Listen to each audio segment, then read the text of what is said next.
కళ్ళ ఆరోగ్యం మంచిగా ఉండాలంటే తలస్నానం ఇలా చేయాల్సిందే. ప్రస్తుత రోజుల్లో చిన్న పిల్లల నుంచి పెద్దవారి వరకు ఎంతో మందికి చూపు సమస్యలు వస్తున్నాయి. గతంలో పెద్దలకు మాత్రమే చదివేటప్పుడు లేదా దూరాన్ని చూడటంలో ఇబ్బంది ఉండేది. కానీ ఇప్పుడు స్కూల్ విద్యార్థులు కూడా కళ్లద్దాలు పెట్టుకోవాల్సిన పరిస్థితి. 2 నుంచి 3 సంవత్సరాల పిల్లలు కూడా మొబైల్ స్క్రీన్ను ఎక్కువగా చూడటం వల్ల చూపు బలహీనపడుతోంది. ఈ సమస్యకు ముఖ్య కారణం చిన్న వయసులోనే పిల్లలు మొబైల్స్, టాబ్లెట్ల వంటి గ్యాడ్జెట్లకు అలవాటు పడటం. ఎక్కువ స్క్రీన్ టైం వల్ల కంటి నరాలు దెబ్బతిని మానసిక సామర్థ్యం కూడా తగ్గుతుంది. దీనివల్ల చూపు బలహీనపడుతుంది. అంతేకాదు, మెడ వెనక భాగంలో నొప్పి కూడా వచ్చే అవకాశం ఉంది. ఇలాంటి సమస్యలను తగ్గించుకోవడానికి సంప్రదాయ పద్ధతిలో నూనెతో తలస్నానం చాలా బాగా పనిచేస్తుంది.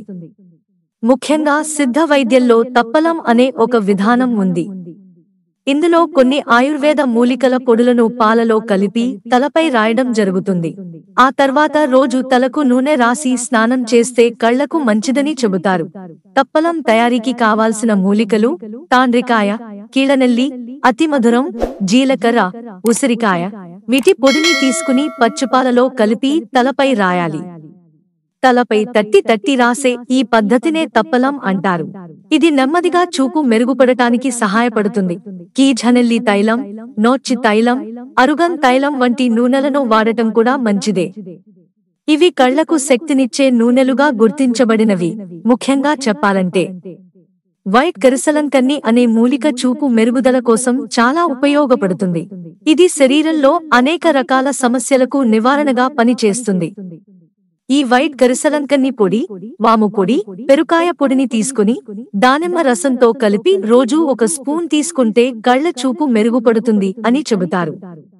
ఈ మిశ్రమం కళ్ల నరాల శక్తిని పెంచి మెదడు పనితీరును కూడా బలపరుస్తుంది.